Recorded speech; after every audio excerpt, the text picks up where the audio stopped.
A Jornada da Sombra, em busca do self, a alquimia no deserto do inconsciente coletivo.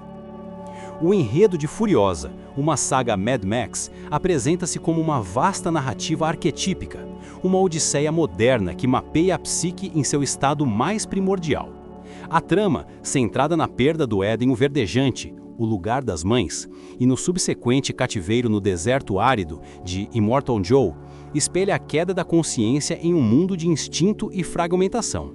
Este conflito central não é meramente físico, mas representa a luta eterna entre a persona forjada pela necessidade de sobrevivência e a essência do self autêntico, sequestrado pela sombra do mundo. A jornada de Furiosa é, em sua essência, a jornada de individuação junguiana, um movimento da inconsciência para a totalidade, impulsionado por um trauma catalisador. Os espaços e elementos sensoriais do filme são carregados de simbolismo arquetípico. O Citadel ergue-se como uma representação gigantesca do Pater Terrível, uma figura patriarcal doente que controla os recursos vitais, água e leite, e por extensão, a vida.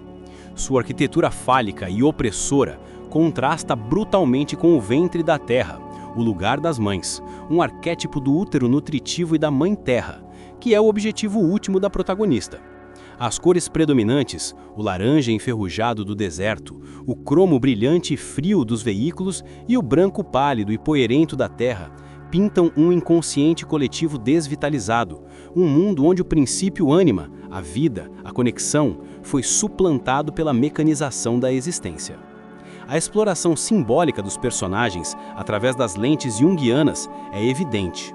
Dementus personifica a sombra em sua forma mais pura e caótica, a libido desenfreada, a destruição sem propósito e o ego inflado que se alimenta do sofrimento alheio.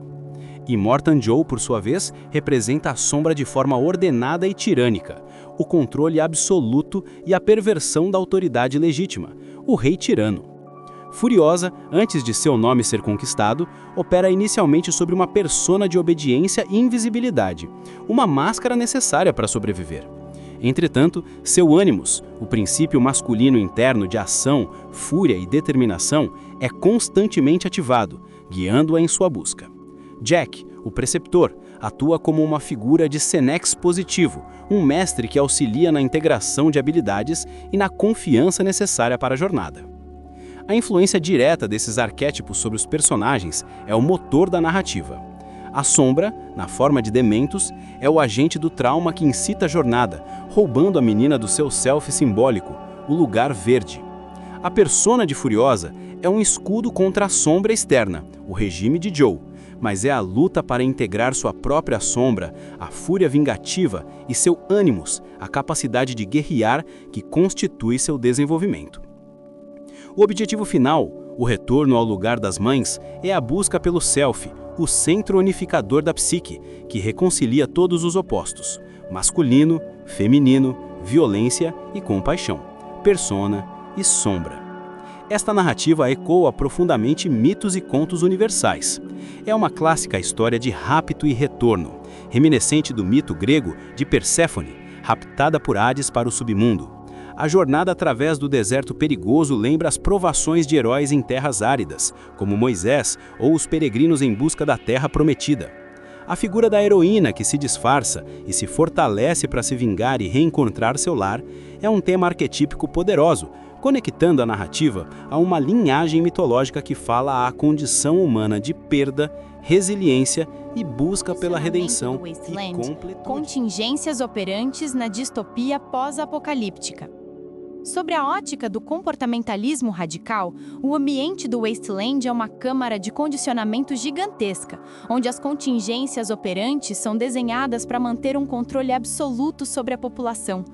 Os estímulos discriminativos estão por toda parte, sinalizando claramente as consequências de determinados comportamentos. A presença dos War Boys, os veículos de Immortan Joe e os alto-falantes que emitem suas ordens funcionam como estímulos discriminativos, ou SD, que sinalizam a disponibilidade de reforço, água, gasolina, status para obediência e punição severa, morte, tortura, privação para a dissidência. Para os personagens secundários, o comportamento de levantar os braços e gritar "Witness me" é um operante mantido por reforço social e pela promessa de um afterlife glorioso, uma consequência positiva que fortalece a lealdade ao sistema. A história de reforço de Furiosa é um estudo de caso sobre como um indivíduo pode ser moldado por um ambiente extremo. Os antecedentes de sua vida, a privação de liberdade, a ameaça constante de violência, moldam respostas de fuga e esquiva. Sua resposta operante de se manter invisível, mecânica e eficiente é reforçada negativamente pela remoção da ameaça imediata de punição. O comportamento de aprender mecânica e táticas de guerra é reforçado positivamente pelo acesso a melhores recursos e a uma frágil sensação de agência dentro do sistema opressor. Sua história de reforço é, portanto, uma de adaptação forçada, onde comportamentos de sobrevivência são meticulosamente esculpidos pelas contingências punitivas do Citadel. As contingências no mundo de Fury Road são predominantemente punitivas e de controle aversivo. Immortan Joe utiliza a punição positiva, aplicação de dor ou tortura para suprimir comportamentos, e punição negativa, remoção de recursos como água ou comida, como ferramentas primárias de controle. O reforço positivo, a distribuição episódica de água, é administrado de forma intermitente, um esquema de reforço poderoso que mantém a população em um estado constante de esperança e submissão. Este ambiente é projetado para extinguir qualquer comportamento que não seja de total servidão ao regime, criando uma cultura de medo e dependência. Os estímulos discriminativos culturais minuciosos refletem contextos distópicos contemporâneos. A economia baseada no controle de recursos escassos, água, gasolina, proles férteis, é um espelho hiperbólico de crises geopolíticas reais. A figura do líder carismático e tirânico que manipula crenças religiosas e promessas de salvação para manter o poder ecoa mecanismos de controle social observados em regimes totalitários. A estética dos corpos modificados, os warboys doentes e a glorificação da morte violenta como forma de transcendência criticam uma cultura em que a vida é desvalorizada em prol de ideologias distorcidas e da manutenção de um status quo opressor. Neste sistema de controle quase total, as ações de contra-controle são raras e heróicas. A própria jornada de Furiosa é um ato de contra-controle massivo, a fuga do ambiente controlador. Sua recusa em ser uma peça na máquina reprodutiva e bélica de Joe é uma resposta de fuga e esquiva em nível macro. Cada decisão de sabotagem, cada luta contra os seguidores de Joe é um operante de contra-controle, reforçado não por recompensas externas, mas por um reforço automático, a progressão em direção à liberdade e a redução da estimulação aversiva representada por sua captura. Ela não luta apenas por sua vida, mas pelo direito de definir suas próprias contingências. O ápice do contra-controle é a decisão de Furiosa de não matar Dementos imediatamente, mas de levá-lo de volta ao Citadel para uma execução ritualizada. Este ato transcende a vingança pessoal. É um poderoso estímulo discriminativo para a sociedade restante. Sinaliza a mudança nas contingências, o fim do regime de terror arbitrário e o estabelecimento de uma nova ordem, onde a justiça, e não a crueldade, é o operante fundamental. Sua ação redefine completamente o ambiente, alterando as consequências para os comportamentos de comando e submissão daquela sociedade. O espectro da perda irremediável. A jornada da protagonista é profundamente articulada por conteúdos inconscientes que moldam seu desejo. O trauma fundante, o assassinato de sua mãe e o rapto de seu lar, é recalcado, mas não apagado. Ele retorna não como uma memória nítida, mas como um lapso, uma ambiguidade pulsante que se expressa em sua fúria silenciosa e em sua obstinação inabalável. Esse recalque não é uma falha, mas um mecanismo de proteção que permite a ela funcionar dentro da persona da Imperatriz.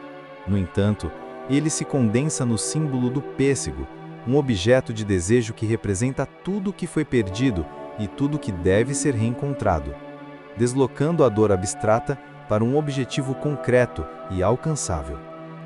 No campo do desejo e da falta, a personagem ocupa uma posição fundamentalmente definida por uma perda originária. Sua existência é um longo rodeio em torno desse vazio central. O registro do imaginário é visível em sua identificação com a figura da mãe guerreira, um ideal ego que guia suas ações.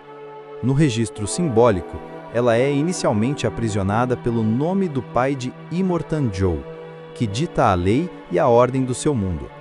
Sua luta é para se reinscrever nessa ordem simbólica, não mais como objeto, uma esposa, uma peça, mas como sujeito desejante, reivindicando seu próprio nome, Furiosa, como significante mestre de sua nova identidade, superando a fase do espelho imposta por seus captores. A personagem é incessantemente atravessada por forças arrebatadoras que transcendem sua consciência individual. Uma vontade primordial de sobreviver e de retornar à completude original a impele adiante, mesmo quando a razão ou a esperança consciente parecem esmaecer. Esse querer incessante é a fonte de sua força titânica, mas também de seu sofrimento profundo, pois a coloca em um caminho de violência e perda contínua.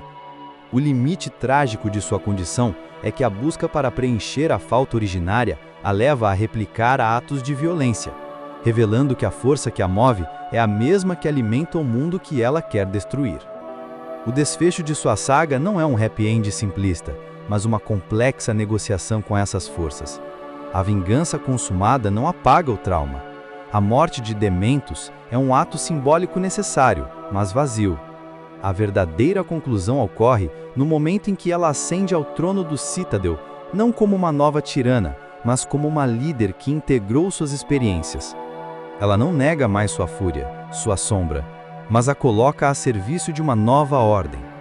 Ela compreende que o lugar verde real talvez seja inatingível, mas seu princípio de cuidado, comunidade e vida pode ser reinstaurado no mundo simbólico que ela agora comanda. A narrativa, portanto, encerra-se não como a eliminação da falta ou do desejo, mas com a aceitação de que eles são constitutivos. A personagem central alcança uma posição onde pode finalmente agir não apenas movida pela vontade cega de recuperar o que foi perdido, mas a partir de uma consciência refinada pelo sofrimento.